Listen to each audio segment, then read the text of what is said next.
Hello दोस्तों, आप उम्मीद कि आप लोग अच्छे होंगे। हेलो दोस्तों, आपका मेरे चैनल इस यम्मी स्टोरी पे बहुत बहुत स्वागत है। तो दोस्तों, आज मैं आपको एक स्टोरी सुनाने वाली हूँ जो कि है एक चुड़ैल माँ की और उसके बेटे की। तो दोस्तों, कहानी इस तरह से है। बहुत समय पहले की बात है। पीतमपुरा नामक गाँव में एक ठाकुर सिंह महाराज का एक घर हुआ करता था, जिसमें उनका बेटा रहा और उनकी पत्नी रहा करती थी। बेटे की उम्र हो जाने के बाद ठाकुर सिंह महाराज की पत्नी बोलती है कि क्यों ना अब बेटे की शादी करा दी जाए। तो इस पे ठाकुर सिंह महाराज कहते हैं, कैसी बातें कर रही हो, अभी मेरे बड़े बेटे का शादी नहीं हुआ है तो मैं कैसे अपने बेटे की शादी कर दूँ। तो वो बोलते हैं कि वो बेटा नहीं है, वो नौकर है। वो अपने सौतेले बेटे को नौकर मानती थी। वो ठाकुर सिंह महाराज की पत्नी जो शीला देवी थी, वो कभी भी राम को अपना बेटा नहीं मानी। वो कभी हमेशा उस सौतेले का व्यवहार करती रही और राम को हमेशा नौकर बना के रखे। पर ठाकुर सिंह महाराज चाहते थे कि पहले राम की शादी हो, इसलिए ठाकुर सिंह महाराज उसके लिए एक सुंदर सुशील कन्या लेके आते हैं।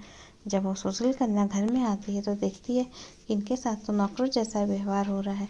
वो सब कुछ ठीक करती है, वो बड़ी तेज तर्रार रहती है और की शीला के भी दिमाग को ठिकाने लगाती है और शीला को बोलती है कि आज से अगर आप मेरे पति के साथ थोड़ा सा भी बदसलूकी करेंगी तो मैं आपको छोड़ूंगी नहीं। धीरे धीरे करके शीला का दिमाग भी ठीक होने लगता है और वो भी राम सिंह को अपने बेटे की तरह मानने लगती है। पर ये से देख उसका छोटा बेटा जो रहता है रमना को ये बिल्कुल अच्छा नहीं लगता कि उसके जो कल तक नौकर था आज उसको इतनी इज्जत दी जा रही है। रमना को बहुत गुस्सा आता है। वो रात में जाता है, कुछ पैसे चोरी करता है और उसका इंजाम राम पे लगा देता है। ये सब उसकी पत्नी राम की पत्नी देख लेती है और जब सुबह होता है और सब लोग जब हो हल्ला मचने लगता है कि कहाँ गए इतने सारे पैसे, कहाँ गए इतने पैसे, सब राम को ही तरफ देखते हैं। तब सीता आती है और सारी बात बता के पैसे दे देती है। इस पर वो उस पर उल्टा ही इल्ज़ाम लगा देता है कि नहीं माँ, ये झूठ बोल रही है और पैसे राम भैया ने ही निकाले होंगे। पर उसकी माँ तो समझ चुकी रहती है ये करतूत तो उसके बेटे की ही हो सकती है, इसलिए वो उसकी बात नहीं सुनती है और राम को घर से नहीं निकालती बल्कि अपने बेटे को ही घर से निकाल देती है।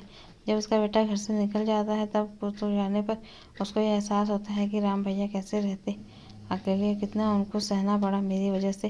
वो घर आता है, सबसे माफ़ी मांगता है तो उसके ठाकुर सिंह प्रसाद और उसकी पत्नी शीला देवी माफ़ कर देती है और ठीक इसी तरह राम और सीता भी माफ़ कर देते हैं और रमना की भी बड़ी धूमधाम से शादी कर देते हैं, जिससे सब पूरा परिवार एकजुट होकर रहने लगता है। तो दोस्तों, आपको हमारी ये कहानी कैसी लगी आप हमें ज़रूर बताइएगा। हो सके तो कमेंट बॉक्स में कमेंट भी करिएगा।